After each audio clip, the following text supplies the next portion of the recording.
Dengan berkali-kali datang menghadap Jokowi, Presiden Prabowo itu tidak punya rasa percaya diri, tidak menghormati lembaga presiden. Kekonyolan yang menurut saya, kok masa selevel ini di tim presiden kok nggak paham sih? Mengesankan nih loh, saya yang masih the real pemegang kekuasaan, Presiden Prabowo sedang menghadap saya. Setiap kali ada pertemuan Presiden Prabowo dengan Jokowi, menimbulkan spekulasi itu nggak bagus. Jokowi itu presiden yang gagal dari segi apapun. Kenapa sih Prabowo itu belum melakukan reshuffle ketika terbukti kinerja kabinet orang-orangnya Jokowi itu buruk gitu. Puasa ketemu Jokowi minimal setahun aja deh. Pasti aja dia akan lebih sehat, lebih jernih berpikirnya, dan masyarakat lebih menyukai.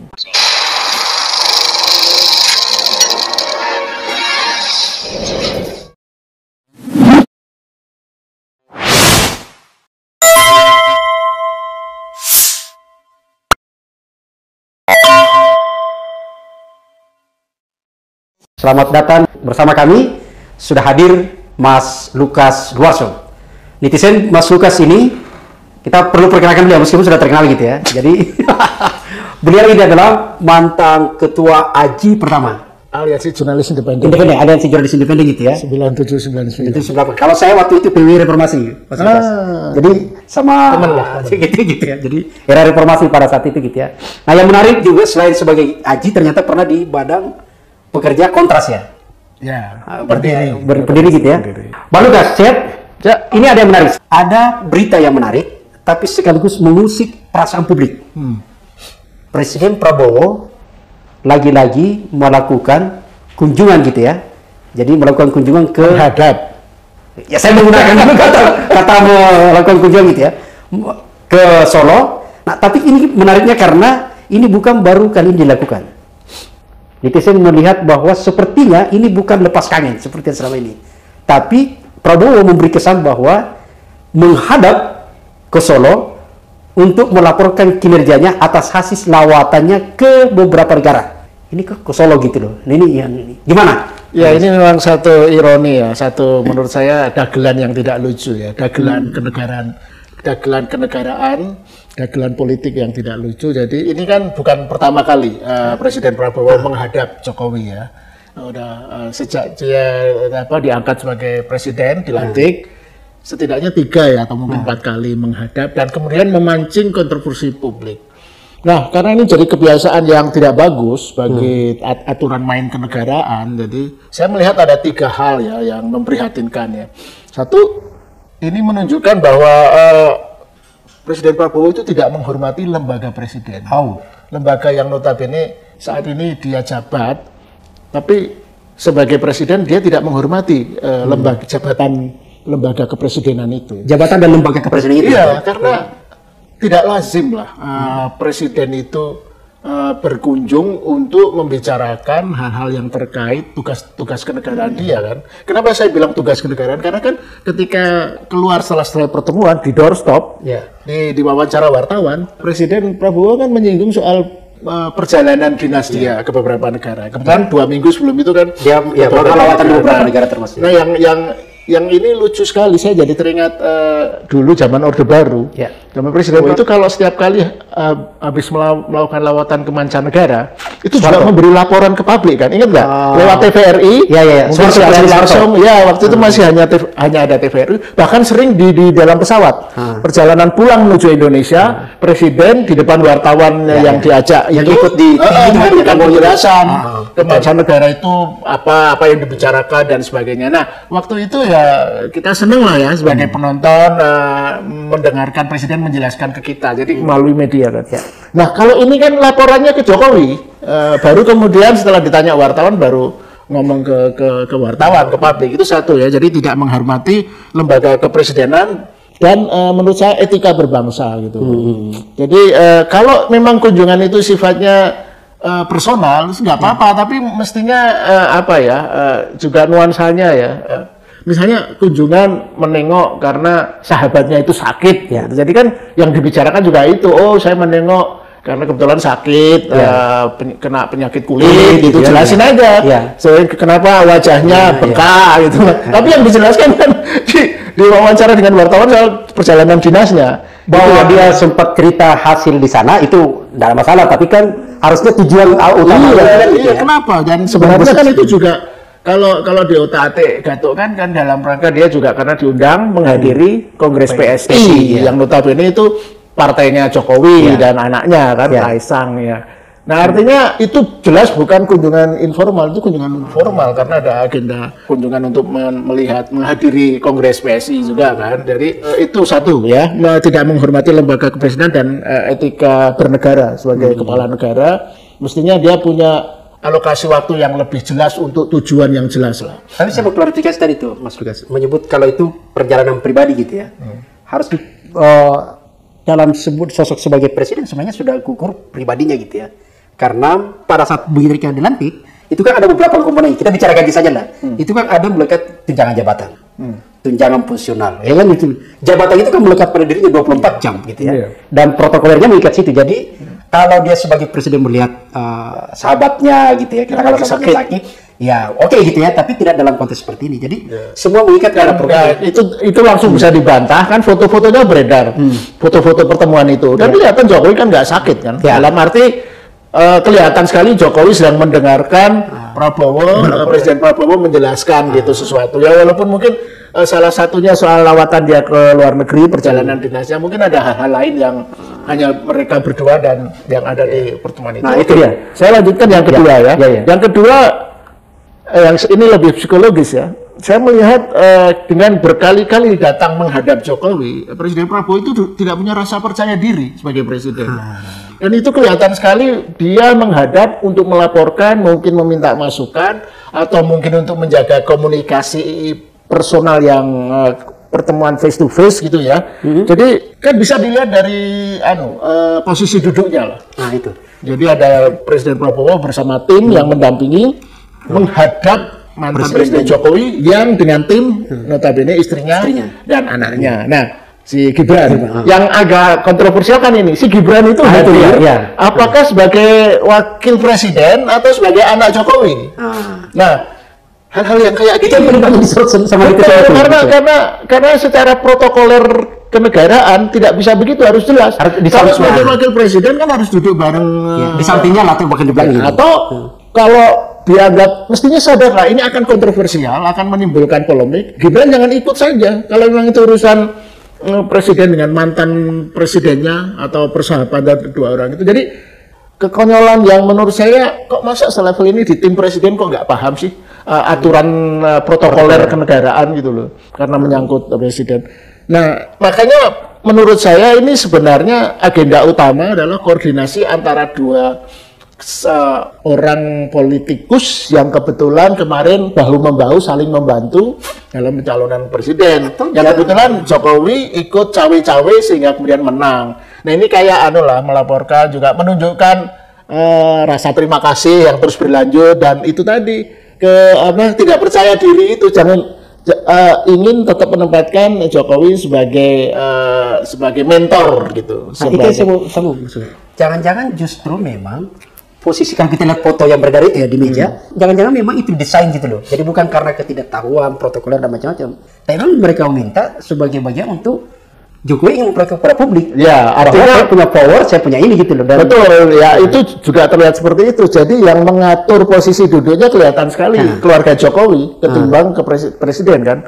Kan nggak bisa begitu, presiden harus yang mengatur yang protokoler kayak gitu. Karena itu kan menyangkut angle kamera untuk kan fotonya kelihatan. Fotonya itu yang Presiden Prabowo dari belakang. Yang jelas yang disebarkan. Kalau kita sebagai jurnalis, itu kan ada angle sudut pengambilan gambar. Nah, itu memang fokusnya kepada Jokowi. Kalau itu yang mengatur Jokowi, dan saya rasa iya itu yang mengatur Jokowi, berarti master seremoninya acara itu memang si Jokowi, dan dia ingin menempatkan gambar itu untuk mengesankan nih loh, saya yang masih the real pemegang kekuasaan. Presiden Prabowo sedang menghadap saya untuk melapor ke saya. Itu yang pesan tersamar yang ingin disampaikan Jokowi kepada publik melalui pertemuan itu dan melalui foto-foto itu. Kebetulan foto yang beredar kan satu itu. Ya ada kan foto lain yang resmi itu yang disebar selain itu. Nah itu makanya saya menyebut tidak percaya diri Presiden Prabowo di sana, dan yang lebih mengenaskan saya rasa semakin terbukti Presiden Prabowo itu masih berada di bawah bayang-bayang Jokowi. dengan pengaturan protokoler seperti itu. Nah, yang ketiga yang ingin saya sampaikan, yang paling juga ini menyedihkan sebenarnya adalah Presiden Prabowo tidak bisa, timnya lah ya yang mengatur ini, tidak bisa membedakan antara urusan formal dengan urusan personal seperti yang poin pertama yang saya bahas tadi. Jadi itu harus dibedakan betul itu dalam protokoler kenegaraan. Kapan presiden itu melakukan pertemuan atau mediasi ya, media event yang bersifat formal sebagai presiden, kepresidenan atau personal. Memang tidak apa-apa presiden melakukan kegiatan personal, misalnya kalau dulu Soeharto itu mancing gitu kan, atau main golf atau apapun yang itu harus dianggap sebagai personal, memang karena kegiatan yang presiden sebagai pribadi. Nah, kayak kemarin itu nggak jelas ini personal atau formal. Kalau personal ya jangan dong menyampaikan bahwa sedang melapor, menyampaikan informasi menjelaskan perjalanan dinasnya, hasil perjalanan dinasnya, dan atau urusan-urusan kenegaraan lain. Jadi ketika dia di doorstop sebagai jurnalis kita ya, doorstopnya itu ini pertemuan personal antar teman saja, kita hanya membicarakan kesehatan. Nggak perlu ngomong soal lain, soal perjalanan dinas dan sebagainya. Nah, hal-hal yang seperti ini harus dipahami oleh Presiden Prabowo dan tim protokoler yang mendampinginya harus bisa memilah dengan jelas antara yang formal dan yang personal, antara yang presidensial dan yang persahabatan. Nah, itu. Dan terus terang ini juga yang agak menyedihkan juga adalah, kan mestinya sadar lah, Jokowi ini kan sekarang sedang menjadi dalam istilah jurnalisme itu menjadi pusat perhatian, limelight, menjadi sorotan media gitu. Karena kontroversi yang sangat ecek-ecek ya. Bukan karena suksesnya. Ya, karena yang dihujat ya, misalnya soal ijazah, apakah ijazahnya asli atau palsu, atau soal penyakitnya kenapa sih? Dia bilang alergi, tapi kok alergi sampai membuat wajah bengkak itu dan sebagainya. Terus kontroversi lain yang mengikuti bahwa betapa kontroversialnya Jokowi sebagai presiden 10 tahun itu, dan semuanya terakumulasi kontroversinya itu ke dalam 1 tahun terakhir jabatan dia. Nah, sekarang kan selalu menjadi perhatian media untuk hal-hal yang kontroversial itu. Tidak ada yang positif gitu. Terakhir yang beredar adalah ketika Jokowi bagi-bagi uang nilainya cuma 10.000 ke publik. Ya. Itu kemudian juga yang sering beredar di media kan sekarang bagaimana dia memasuki sebuah warung soto, rakyat yang makan di situ tidak mempedulikan dia. Jadi apa poinnya ya dulu ketika dia dipuja-puja, kalau pemujaan atau liputan media yang menunjukkan Jokowi itu dikerubutin massa, itu jangan-jangan semua berarti adalah settingan gitu. Jadi karena gini, kalau memang seseorang itu, seorang politikus ya, mantan presiden, betul-betul dihormati rakyatnya secara tulus, ketika dia selesai pun dia akan tetap dihormati. Kalau bukan settingan, jadi nggak mungkin orang tiba-tiba dari begitu populer tiba-tiba habis gitu ya. Nah, contohnya gini lah, Presiden Amerika ya, Obama atau Bill Clinton ya, itu sampai sekarang kalau di jalan, orang-orang masih mengeluhkan dia, tidak dicuekin kayak Jokowi itu, ke mall pelongo-pelongo sendiri, dan beli soto, tidak ada satupun rakyat yang datang minimal ngajak salaman, ngajak selfie kayak dulu kan. Nah, itu menunjukkan betapa bukan cuma ijazahnya yang kayaknya palsu, tapi segala attitude tidak tanduk menjadi presiden dulu penuh kepalsuan semua. Sekarang kepalsuan itu terungkap semua, kenyataan berbicara lain gitu. Atau jangan-jangan karena peristiwa itu Mas Lukas sampai kemudian ada sindrom gitu loh, orang yang pernah begitu dipuja-puja itu kok ini hilang gitu loh. Ya, karena akhirnya dilakukan segala cara kan. Akhirnya gini, jadi apa yang disebut raja pencitraan itu sekarang semuanya terbukti, terungkap. Jadi karena dulu hanya pencitraan, ketika dia tidak punya lagi jabatan, dia menjadi orang biasa yang bukan saja tidak dipedulikan oleh masyarakat yang dulu mengelulukan, tapi bahkan menurut saya ada sesuatu yang sudah kayak kemuakan, ketidaksukaan, bahkan kebencian kepada Jokowi yang ironis ya, karena 9 tahun dipuja-puja, setahun terakhir dan sekarang menjadi kayak pesakitan gitu. Meskipun masih ada beberapa di medsos yang tetap ya itu booster bayaran ya. Orang-orang yang masih mendapat keuntungan kan, mendapat kerjaan sebagai booster dan sebagainya. Tapi kalau orang normal, warga biasa udah pasti muak lah dengan situasi apa yang terjadi di era Jokowi, dan jelas bahwa Jokowi itu adalah contoh presiden yang gagal. Yang mestinya karena situasi itu, menurut saya Presiden Prabowo jangan dekat-dekat dulu lah, setahun ke depan ini. Kalau mau ketemu karena persahabatan dan sebagainya, buat event yang jangan ketahuan media, jangan ketahuan publik. Kan bisa lah diatur, ketemu di hotel atau tempat mana yang rahasia. Sama apa sih gitu. Karena setiap kali Presiden Prabowo ketemu Jokowi, yang muncul adalah kontroversi, polemik, dan hal-hal yang tidak baik. Bukan hanya untuk Jokowi, tapi untuk Presiden Prabowo-nya. Kan Presiden Prabowo ini sekarang diharapkan oleh publik, apapun proses dulu pemilihan umumnya lah ya, tapi dia sudah terpilih.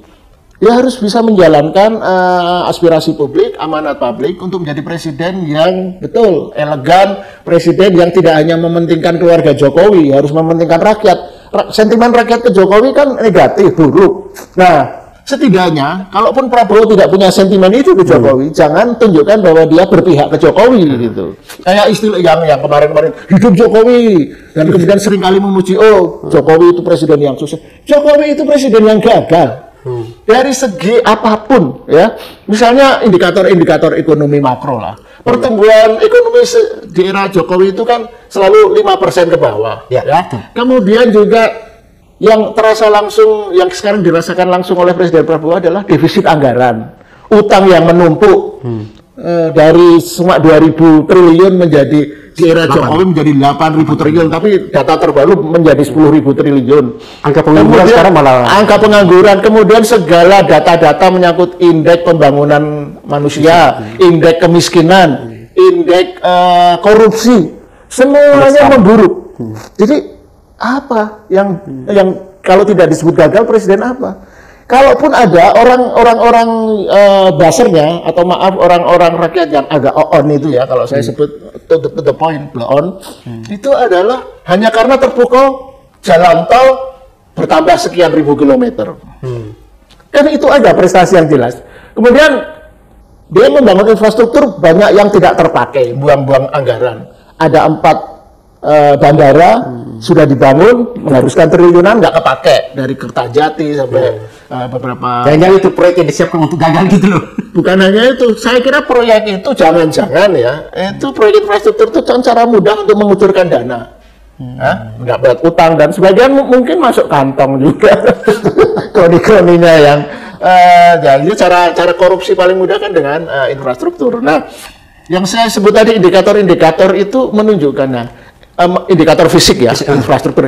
Indikator lain adalah meskipun kalau itu tol masih perlu kita diskusi gitu kan. Ya, apakah ada gunanya? Dampaknya ke siapa? Jangan-jangan justru kan pada saat harus dipahami, tol itu kan justru siapa yang menggunakan. Ya. Dan berapa masyarakat di pinggiran kebutuhannya sedemikian pembangunan jalan tol, kan faktanya jalan tol itu kosong sekarang. Hanya dipakai memang kalau mudik lebaran atau hari-hari libur kelihatan agak ramai, macet. Nah, tapi kalau sehari-hari biasa kan tol itu sepi. Saya kan sering perjalanan ke daerah naik tol itu dan ya memang lebih mudah. Tapi ini yang menarik ya. Jadi kan banyak hal yang disorot ketika Prabowo ke Solo gitu ya. Bukan di situ sebenarnya. Selain tadi soal foto yang kemudian banyak orang curiga, kenapa mesti Gibran di setting ada di situ?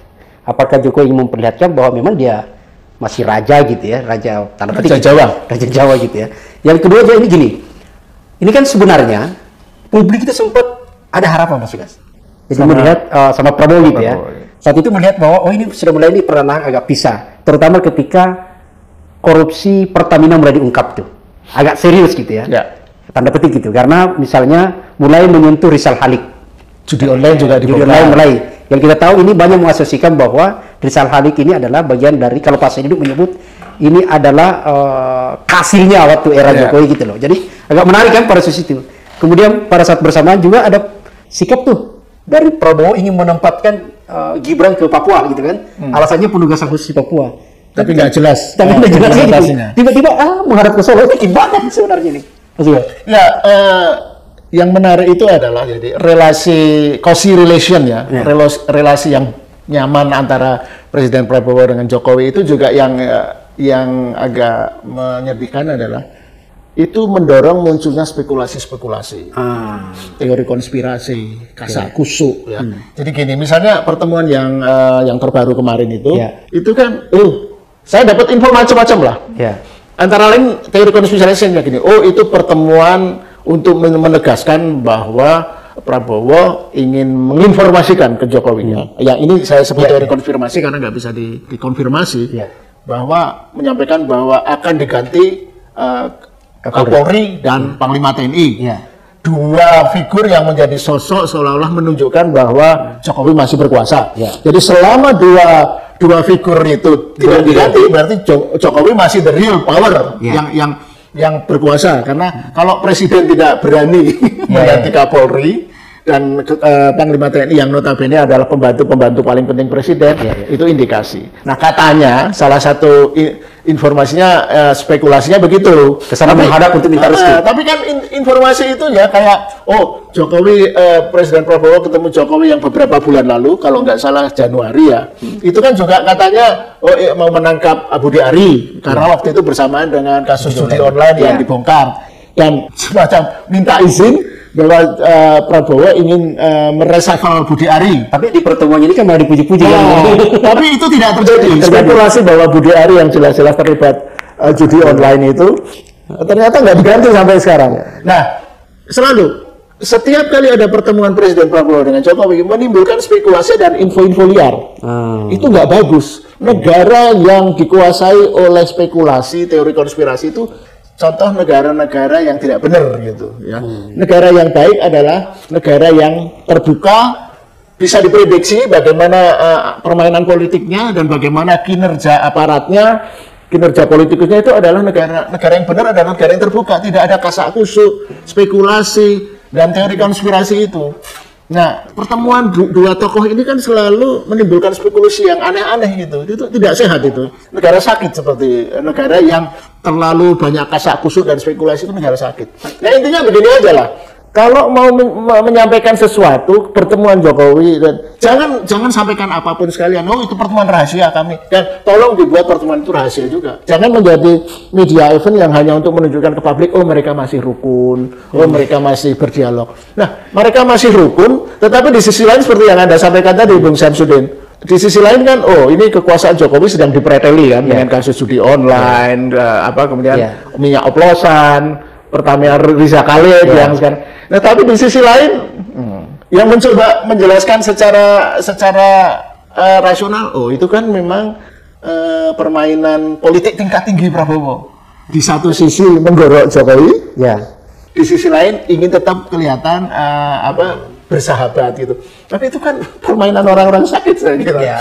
Gimana misalnya gini, kita berdua bersahabat. Nah, kalau lagi podcast gini kita saling memuji, tapi di belakang layar di belakang kita saling menggorok gitu. Munafik. Iya, itu kan orang munafik. Itu komunikasi politik atau situasi politik yang tidak sehat dan tidak selayaknya diteruskan. Jadi kalau saya boleh usulin ya sebagai orang media nih, Prabowo jangan ketemu dulu lah dengan Jokowi, setidaknya setahun ke depan. Kalaupun ketemu, ya udah ketemu rahasia aja lah. Mau ngapain kalau rahasia kan ya nggak jelas. Tapi jangan membuat publik itu bingung, publik itu bertanya-tanya, menimbulkan kasak kusuk. Dan sekarang itu yang menjadi pertanyaan terbesar dari publik ya, yang seperti tadi saya singgung. Kenapa sih Prabowo itu belum melakukan reshuffle ketika terbukti kinerja kabinet orang-orangnya Jokowi itu buruk gitu? Ya minimal yang sudah jelas-jelas terindikasi pidana lah, kayak Budi Ari yang jelas-jelas terlibat judi online. Terus kayak siapa itu, Menteri Kesehatan yang menimbulkan keresahan di dunia kedokteran. Bahkan keluar maklumat dari kemarin ada apa itu Menteri Tito yang jelas-jelas tokoh-tokoh di dekat Jokowi yang urusan apa kemarin tuh, pelepasan pulau di Aceh gitu Nah, kasus-kasus yang kontroversi yang menimbulkan polemik di publik itu, kalau bisa di negara yang benar, pemerintah yang benar itu diredam atau diselesaikan. Pertanyaannya, Mas Lukas, sebenarnya di pertemuan ini siapa yang sesungguhnya yang paling membutuhkan? Jokowi atau Prabowo? Nih, dalam posisi ini ya, siapa kira-kira yang paling dominan untuk berinisiatif nih? Ya karena kalau kita lihat pada posisinya kan, kalau kita rekam nih, selalu ada peristiwa yang seolah-olah itu kan situasi yang ada polemik, tiba-tiba kemudian datang menghadap. Yang saya beri contoh tadi, ketika ada pernyataan Gibran akan ditempatkan tuh ke Papua, kemudian ada klarifikasi kan, ada klarifikasi dari istana bahwa itu bisa tidak berkantor di sana. Ini hanya penugasan. Tadi setelah diumumkan kemarin, hari ini dibatalin gitu loh. Sepertinya klarifikasi ini belum cukup, maka ke situ lagi itu. Atau ya artinya kalau pertanyaannya mungkin begini, jawabannya adalah siapa yang diuntungkan dari pertemuan itu? Ya jelas Jokowi. Karena kan jadinya Jokowi jadi terus terhormat gitu. Presiden aja menghadap. Kan itu akhirnya. Jadi Prabowo tidak punya keuntungan apapun. Prabowo sebaliknya, kalau kredit informasi, kreditnya semakin jatuh. Ini presiden kok menghadap mantan presiden yang kontroversial gitu. Itu menghadap bosnya, menghadap gurunya, menghadap patronnya.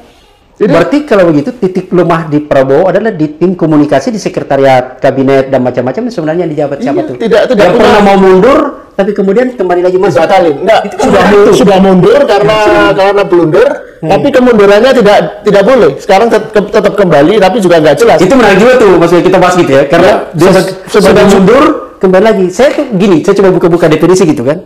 Kalau orang mundur itu kan sesungguhnya secara sadar dirinya menyatakan bahwa saya sudah tidak di situ. Ya, soal kami masih dipertahankan atau tidak itu lain soal gitu kan. Nah, ini kan lucu. Mundur tapi kemudian kan saya dipanggil kembali. Ya. Berarti sesungguhnya bukan Anda yang mundur gitu kan, walau-walau gitu kan. Atau ini tipikal pemerintahan yang hanya ingin pencitraan yang seolah-olah solid, seolah-olah harmonis, tapi di dalamnya sebenarnya banyak problem, banyak inkoordinasi, banyak hal-hal yang tidak bisa tertangani. Jadi orang yang mundur dikhawatirkan nanti dia akan berkuar-kuar kan, makanya ya udah nggak usah mundur terus pertahanan makan gaji buta aja lah.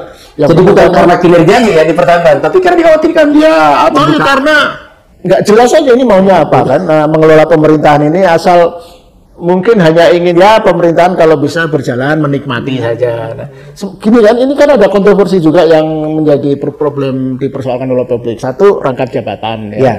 Jadi baru pertama kali ini dalam sejarah di Indonesia 30-an kementerian, kemudian wakil menteri dan ketua badan, wakil ketua badan dikasih jabatan rangkap. Tapi kan yang bagus tuh para pengelola lembaga riset sudah jadi komisaris. Nah, jadi jabatan rangkap itu satu menyalahi aturan main ya kenegaraan kan. BUMN itu kan harus ada yang mengawasi, itu tuh pemerintah atau mengontrol, mengatur. Nah ini yang kalau pengaturnya ada di dalam dengan menjadi operator terus gimana perbedaan? Dan kemudian sebenarnya kan motivasinya itu simpel saja. Yang saya dengar kan analisanya, oh ini kan orang-orang wamen, menteri itu kan tidak cukup gajinya untuk mereka gitu, karena kan gaji resminya kan kecil kan, cuma belasan juta. Makanya diberi posisi rangkap jabatan di BUMN kan, karena kita tahu di BUMN itu kan gajinya lebih besar, tunjangannya besar, ada mendapat tantim, mendapat dividen dan sebagainya. Jadi ini versi lain dari penerapan pasal 34 UUD 45 bahwa fakir miskin dan anak terlantar dipelihara negara. Cuma karena ini level menteri, level wakil menteri, dipelihara negaranya dengan dikasih posisi komisaris BUMN gitu ya. Nah, sebenarnya ini mencoba menjalankan undang-undang tetapi secara awur-awuran gitu. Jadi sementara yang bunyi undang-undang dasarnya pasal 34 itu jelas, anak yatim, anak terlantar dipelihara negara, tapi mereka betul-betul ditelantarkan ya. Yang dipelihara negara justru kroni-kroni yang sudah punya jabatan, yang setahu saya sih ya sejauh ini mereka itu kan bukan orang miskin, bukan orang terlantar tuh. Mereka masih hidup minimal kelas menengah ke atas lah. Kenapa khawatir banget mereka tidak bisa cukup hidupnya dengan hanya gaji menteri gitu. Tapi kan di posisi wamen itu sudah dapat berbagai fasilitas. Ya udah, iyalah jelas itu. Kalau kita mau bandingkan, tadi kita kan bicara soal angka pengangguran kan. Belum. Indonesia ini kan sekarang sebenarnya adalah dia berada pada posisi tertinggi di ASEAN, angka penganggurannya. Bahkan khusus untuk kalangan pemuda saja itu ada 3,6 juta loh pengangguran. Ya artinya menteri-menteri itu kan sudah punya pekerjaan, kok dianggap kayak pengangguran sehingga dikasih. Menteri itu kan sudah pekerjaannya sudah banyak mestinya. Kenapa harus dirangkap jabatannya? Apakah betul mereka bisa memerankan fungsi menjadi komisaris itu? Tapi itu tadi penting kan, karena rangkap jabatan itu kan melanggar. Iya, kan udah ada putusan Mahkamah Konstitusi yang itu jelas melanggar aturan, melanggar undang-undang, tapi hanya dijawab oleh Indonesia yang menjawab ketua MPR ya, Gerindra, bahwa itu putusan hanya pertimbangan. Tidak mengikat, jadi bisa tidak dilaksanakan. Ini sama dengan perdebatan dari undang-undang kan?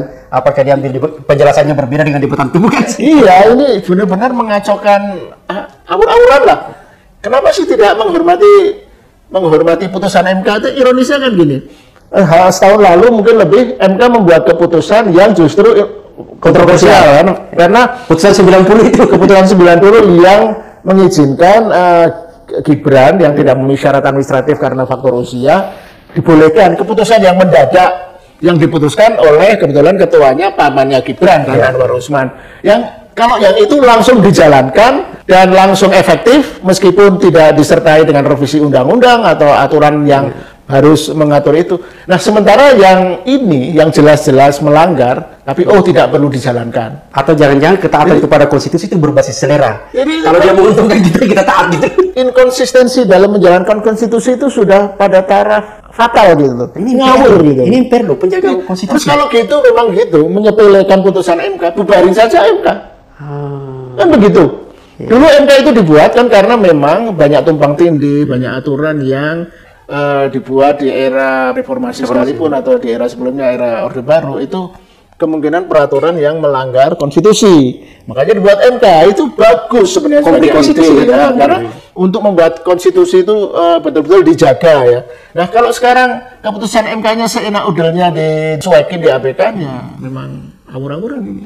Nah, ini pemerintahan keberlanjutan ini kan problemnya ini. Jadi apa ya? Linkage-nya, penyelarasannya itu dari era Jokowi ke sekarang itu keberlanjutannya, awur-awurannya, bagaimana hukum dikerjain gitu. Dulu zaman Jokowi kan kita tahu revisi undang-undang KPK, kemudian undang-undang Omnibus Law, Cipta Kerja, semuanya dikerjakan dengan singkat tanpa ada hearing dengan masyarakat. Coba bisa disahkan hanya dalam hitungan minggu atau bahkan bulan. Undang-undang IKN itu hanya 2 minggu loh. Nah, jadi kegasruhan, kengawuran dalam menerapkan rule of law, pemerintahan berbasis negara berdasarkan hukum itu semakin ngaco, semakin ngawur sekarang. Nah, kalau tadi Anda bertanya, padahal kan Presiden Prabowo menjadi harapan untuk memperbaiki Jokowi kan, ya sejauh ini tidak, harapan itu musnah kayaknya. Keberlanjutannya justru kengawurannya. Ya. Dan ya kemarin kalaupun ada hiburan-hiburan sedikit ya, membongkar judi online dan sebagainya, itu kayaknya hanya apa ya, jangan trik-trik yang tidak substansial tuh. Karena misalnya gini lah, oke, judi online dipersoalkan, tapi menteri yang dapat setoran tetap dibiarkan jadi menteri. Atau jangan-jangan kecelakaan dia tidak pernah menduga kalau itu terbongkar, kan terbongkarnya ke publik. Nah, itu yang ada, makanya itu kasak kusuk spekulasinya itu serius nggak sih? Kayak minyak oplosan misalnya. Erick Thohir sudah menjadi, mestinya kan juga dipersoalkan. Paling nggak juga diresapel lah, kalaupun tidak. Nggak mungkin karena anak buahnya bisa. Faktanya kan dia ke ruangannya ketemu dengan jaksa agung jam 11 malam. Kemudian dia tiba-tiba jadi bukan bagian dari. Nggak apa-apa jam 12 malam, kan ada PBU 24 jam. Nah itu loh, kegasruhan ini berlanjut, itu problemnya. Memang agak ini sih, bagus, karena kan posisi seperti itu banyak sekali kejadian yang membuat kita sama ketika tadi menyebut tuh. Saya agak terkejut itu. Undang-undang dibahas cuma 2 minggu gitu ya. Ada yang 1 bulan. Tapi membaca surat purnawirawannya itu kan sampai sekarang belum baca gitu. Jadi yang ini. Saya mau menjelasin ini. Ya. Kan saya sudah sampaikan tadi bahwa Jokowi itu contoh quintessential contoh presiden gagal. Ya. Nah, kita berharap Pak Prabowo akan memperbaiki situasi itu. Jangan menjadi presiden gagal juga. Karena Prabowo itu kan dapat keuntungan. Saya itu sebenarnya ada satu hal yang saya salut dari Prabowo adalah determinasinya. Bahwa dia itu bisa setelah tahun 1998, krisis politik 1998 ya, jatuhnya Soeharto, itu kan dia menjadi pariah politikus. Dia harus kabur ke Yordania setahun. Dan kemudian, tapi dia bisa melakukan apa yang saya sebut dengan great comeback. Kembali ke Indonesia, membuat partai Gerindra dan akhirnya jadi presiden. Itu kan apapun lah, itu harus diapresiasi. Itu satu kegigihan yang luar biasa. Nah, sebenarnya ada satu hal lagi yang untuk menunjukkan kegigihan itu, kalau dia bisa memperbaiki bangsa ini yang hancur-hancuran, rusak di era Jokowi. Jadi istilah saya pernah menulis kolom pertobatan politik. Jadi beban cacat hitam sebagai politikus yang membebani pundaknya karena peristiwa 98 itu bisa dihilangkan kalau dia bisa memperbaiki Indonesia, memperbaiki peninggalan Jokowi, rusaknya peninggalan Jokowi. Dan itu bisa dia lakukan sebenarnya. Karena dia tidak punya beban-beban, dia tidak punya anak yang harus dikasih pekerjaan kan. Satu-satunya putranya kan sudah hidup happy dalam dunia fashion gitu ya. Jadi dia tidak harus korup gitu. Dia kan dari dulu sudah kaya. Gitu. Anaknya mandiri. Iya, dia tidak punya apa untuk kepentingan-kepentingan personal yang istilahnya begini Pak Lukas. Anaknya Prabowo itu tidak perlu dicarikan kerja. Nah, tidak dia masuk dalam dia tidak ingin jadi wapres, wali kota, gubernur, atau menjadi ketua partai kayak si Kaisang itu. Nah, tidak adanya beban itu, jadi kalaupun ada satu hubungan adalah bagaimana memperbaiki Indonesia. Nah ini yang penting, mewujudkan buku dia.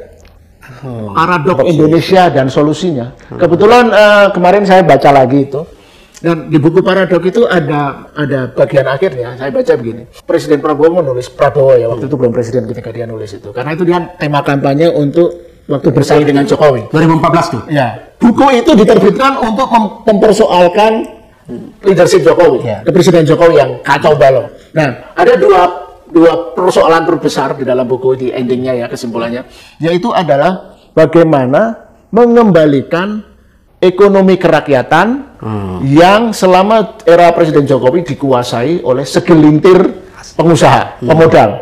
Dalam bahasanya adalah itu.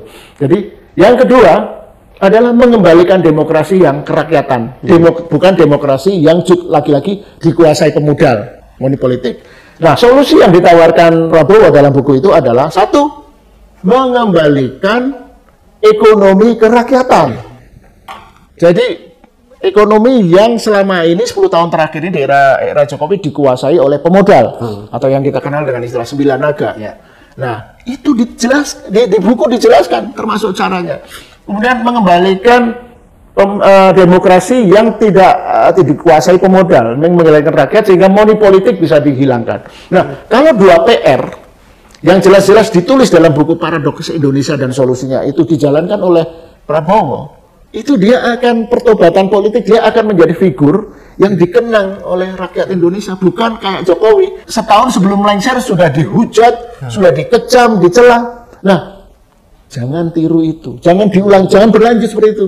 Prabowo pernah dikecam di era Orde Baru. Ya, dia menjadi epicentrum krisis politik. Nah, 4 tahun ke depan, Prabowo itu punya kesempatan untuk memperbaiki diri, memperbaiki citra, dan memperbaiki Indonesia. Sesuai bukunya itu. Iya, sesuai bukunya. Dia sudah menulis buku itu. Iya, kenapa itu nggak dia laksanakan? Malah sekarang alih-alih kembali membaca bukunya dan memberikan training kepada menteri-menterinya, ini loh, baca buku saya, jalankan. Malah ketemu Jokowi. Udah 3-4 kali dia ketemu Jokowi untuk sesuatu yang nggak jelas. Nah, satu lagi, presiden yang gagal itu biasanya karena tiga aspek ya. Presiden gagal itu karena satu, tidak merumuskan kebijakan dengan benar, kemudian tidak mengimplementasikannya, dan yang ketiga, tidak mengkomunikasikannya dengan baik. Jadi presiden yang baik adalah punya kebijakan yang baik, kemudian mengimplementasikan polisi itu, dan mengkomunikasikannya dengan baik. Syaratnya 3 presiden yang sukses adalah itu, pemimpin yang sukses ya. Nah, kita tahu di era modern ini, orang presiden, politikus, itu hanya fokus pada yang terakhir, bukan kebijakan, bukan implementasi, tetapi komunikasi. Karena apa?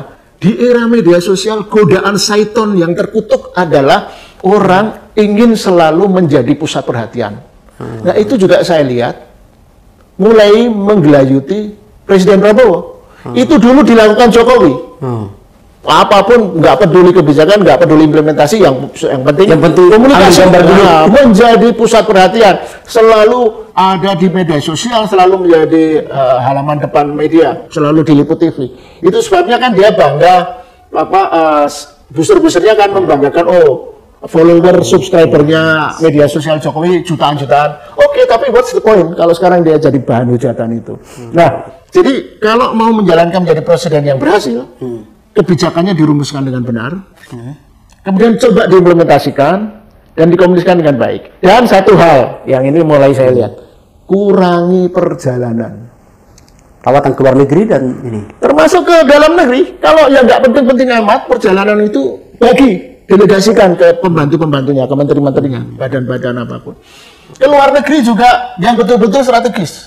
Jangan seperti maaf nih, dulu kan salah satu presiden yang suka melawat keluar negeri itu Presiden Gus Dur. Lebih baik dia kurangi fokus di Indonesia untuk bekerja, jangan berjalan-jalan. Presiden yang gagal itu karena lebih suka berjalan-jalan, pelesiran. Ya kan, oke lah, perjalanan ke luar negeri. Kan kayak kemarin 2 minggu non-stop. Negara tidak diurus oleh presiden selama 2 minggu hanya karena untuk menikmati perjalanan itu. Walaupun mungkin penting lah dalam kondisi ekonomi katanya kondisi macam-macam. Tapi percayalah, kurangi perjalanan. Bekerja, jangan berjalan-jalan. Itu saja. Kalau boleh saya menyarankannya kepada saya sedikit masih berharap lah. Ya kita kan tidak ada pilihan lain. Harus berharap presiden harus bekerja dengan benar. Dan kalau dia bekerja benar, bukan hanya suka berjalan-jalan, itu dampaknya dengan bekerja mengawasi kinerja anak buahnya, Indonesia akan menjadi negara yang lebih baik, bisa lepas dari sindrom apa itu middle income trap dan Indonesia emas, mitologi Indonesia emas. Terakhir, Mas Gas, ini kan kita kembali ke soal itu tadi ya. Apa yang harus kita lakukan atau apa yang pesan penting gitu ya supaya kemudian yang disebut tadi ini mengurangi atau bahkan menyebut tadi stop pertemuan antara Jokowi dengan ini, dengan melihat dua karakter ini siapa yang menentukan ini, apa harus kita lakukan supaya tidak terjadi lagi? Mungkin publik harus sering berteriak itu. Pak Prabowo, Presiden Prabowo, jangan dekat-dekat Jokowi, karena ada dua hal. Secara fisik nanti bisa ketularan penyakit kulitnya, dan secara psikis dan secara psikologis itu mengganggu rakyat. Gitu. Jadi seolah-olah sekarang itu dengan sering ketemu, oh ternyata Presiden Prabowo itu menjadi pelindung Jokowi, gitu, melindungi Jokowi dari kemarahan publik. Gitu. Ya kita bilang sekarang soal ijazah, soal beberapa kasus korupsi yang mulai terbongkar satu persatu yang semuanya kan terkait lah ya dengan kekuasaan Jokowi dulu. Itu jangan dilindungi lah. Gini, minimal gini loh, nggak perlu melindungi tapi biarkan proses ini. Proses kenegaraan, proses hukum, dan proses sosial juga. Termasuk misalnya proses ijazah lah. Jangan biarkan kepolisian tetap menjadi partai coklat yang melindungi ketua dewan pembinanya. Karena bisa menjadi kesan kan kalau dia selalu bertemu seolah-olah melindungi Jokowi tidak bisa disentuh hukum gitu. Karena kalau worst come to worst, kemarahan rakyat itu tidak dikanalisasi dengan baik, peristiwa 98 bisa terulang, bisa lebih dahsyat kekerasannya. Kalau kemuakan itu jangan dibiarkan masyarakat yang resah itu akan disepelekan gitu loh. Kita sudah mengalami setiap ganti kekuasaan kan selalu ada huru-hara berdarah-darah tahun 65, 98. Nah, ini kalau dikalkulasi waktunya kan sampai nanti jangan-jangan nanti 98 berapa tahun. Dan kita kan beberapa negara tetangga kita Bangladesh kemarin. Nah, itu janganlah. Kita itu menyakitkan itu. Nah, sekarang misalnya yang terakhir ini kan salah satu pembantunya Menteri tak berkebudayaan itu ingin mengusulkan penghapusan sejumlah peristiwa. Nah, itu yang seperti itu janganlah. Untuk hal-hal yang menjadi wilayah masyarakat, kayak penulisan sejarah itu kan wilayah akademisi lah. Ngapain negara ngurusin menulis sejarah versi resmi? Dulu sejarah versi kekuasaan. Iya, dulu kan Orde Baru suatu juga gitu. Zaman Menteri Nugroho Sutanto juga menulis buku putih peristiwa 65. Siapa yang percaya dengan buku-buku resmi kayak gitu? Nah, kebodohan-kebodohan pemerintahan kayak gini tolong dikurangi lah. Selain itu jangan ketemu dulu dengan Jokowi. Puasa ketemu Jokowi minimal setahun aja deh. Pasti aja dia akan lebih sehat. Presiden Prabowo lebih sehat, lebih jernih berpikirnya, dan semakin terjaga. Masyarakat lebih menyukai. Ini pesan kunci terakhir menarik nih. Jangan ketemu dulu. Bukan memutuskan silaturahim ya, tapi ini kan soal publik gitu ya. Puasa ketemu setahun lah. Terima kasih, netizen ini luar biasa ya. Jadi ada beberapa edukasi yang kita dapatkan, termasuk soal pola komunikasi gitu ya, antara pemerintah yang ada sekarang dengan mantan presiden yang lama gitu ya. Soal siapa diuntungkan jelas sekali tadi gitu.